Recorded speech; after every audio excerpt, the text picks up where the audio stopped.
Bonjour, bienvenue sur ma chaîne. Aujourd'hui, on s'en va en Mongolie. La capitale de Mongolie, Oulan-Bator. Sa population, 3 350 000 environ. La devise, le tigric. La langue officielle, le mongol khalkha. La superficie, 1 500 000 km et plus. C'est un gouvernement, une république multipartite semi-présidentielle. Mais c'est dans une autre vidéo, je vous en parlerai, il y a quelque chose qui va venir avec ça. Situation géographique, la Mongolie est au sud de la Russie. Et puis, elle a une frontière avec la Chine au sud, à l'est et à l'ouest. Si on parle du climat, c'est un climat continental rude. Les hivers sont longs et très froids. Ça va jusqu'à moins 30 degrés. Pour ce qui est de l'été, ils sont courts, mais ils sont très chauds. Ça va jusqu'à 30 degrés. C'est un pays où les précipitations sont très, très rares. On l'appelle d'ailleurs le pays du ciel bleu. La religion, la Mongolie, c'est un pays qui est riche en patrimoine culturel. La majorité de sa population est bouddhiste tibétain. Et suivi de près par les musulmans, qui sont dotés d'une très grande hospitalité. Ils sont très respectueux des autres cultures. Pour ce qui est de l'histoire, on va dire que les Mongols, au début de notre ère, ont été les grands conquérants. Ils ont pris beaucoup de territoires. Ils se sont rendus même jusqu'à la frontière de l'Autriche. Ils ont occupé pendant quelques siècles beaucoup de place. Ils sont même à l'origine de la construction de la muraille de Chine, parce qu'ils ont envahi la Chine. Évidemment, ils l'ont perdu. Ils ont fini par la perdre dans le coin de 1300, vers la fin de 1368. Et quand ils ont commencé à perdre la Chine, ils ont commencé à tout perdre. Tout perdre ce qu'il y avait. Ils sont devenus un petit pays. La Mongolie est devenue autonome en 1911, puis elle est devenue indépendante en 1945.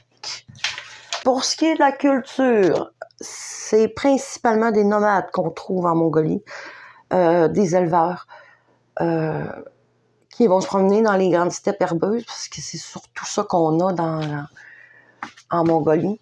Ils ont des grands troupeaux qui vont faire paître dans leur steppe.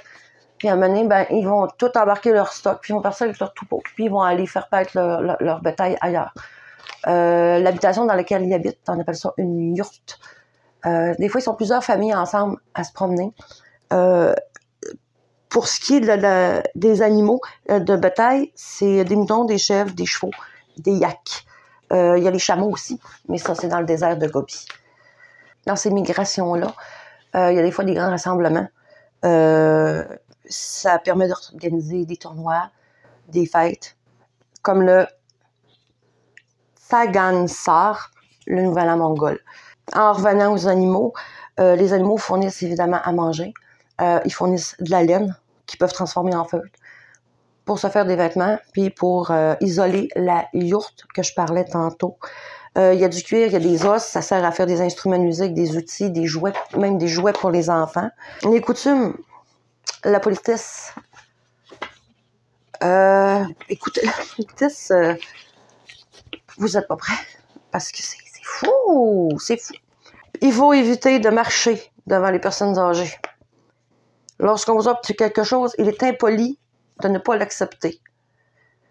Puis encore plus impoli de ne pas le garder dans ses mains, puis de le poser aussitôt.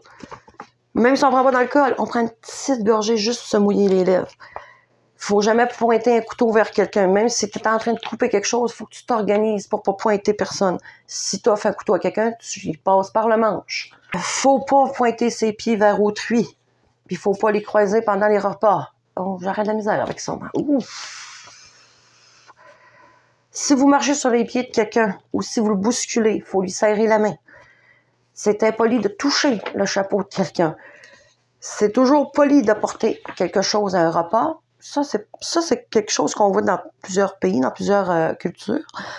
Une assiette vide, ça signifie qu'on a encore faim. c'est toujours important de laisser un petit morceau à la fin pour signifier qu'on a fini. C'est poli d'attendre que tout le monde ait fini de manger avant de se lever. Ça, c'est quelque chose qu'on voit souvent aussi, mais bon. C'est pas impoli de cracher à l'extérieur. La main droite ou la main gauche. Lorsqu'on vous offre quelque chose, il faut l'accepter de la main droite. Avec la main gauche, en dessous du poignet ou du coude. Serrer la main, ça fait de la main droite.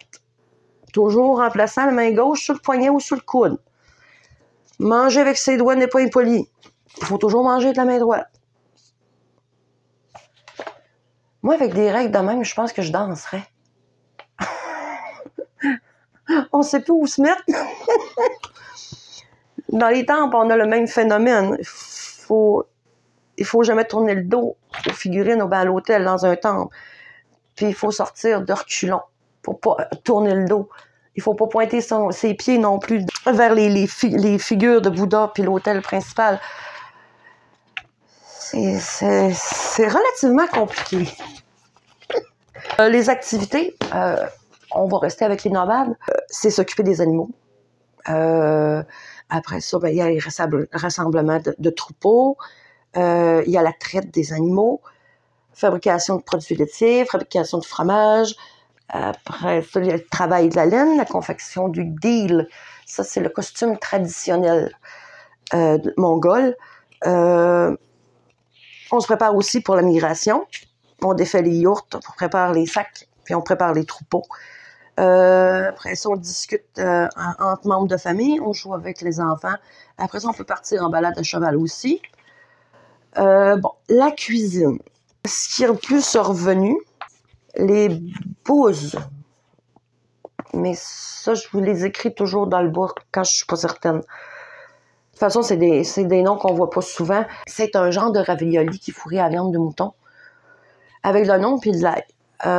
Ça, c'est cuit à la vapeur, puis on le tend généralement dans le thé ou dans le lait pour les manger. Le couschour, c'est une autre forme de ravioli. C'est une pâte ronde qui est repliée, puis on met de la viande dedans. Mais au lieu d'être cuit à la vapeur, c'est frit. Il semblerait que ça se mange très bien sur le pouce. Pour ce qui est des boissons, ils boivent du thé en très grande quantité tout au long de la journée. C'est pas un thé de très bonne qualité. Il est infusé avec du lait puis assaisonné avec du sel.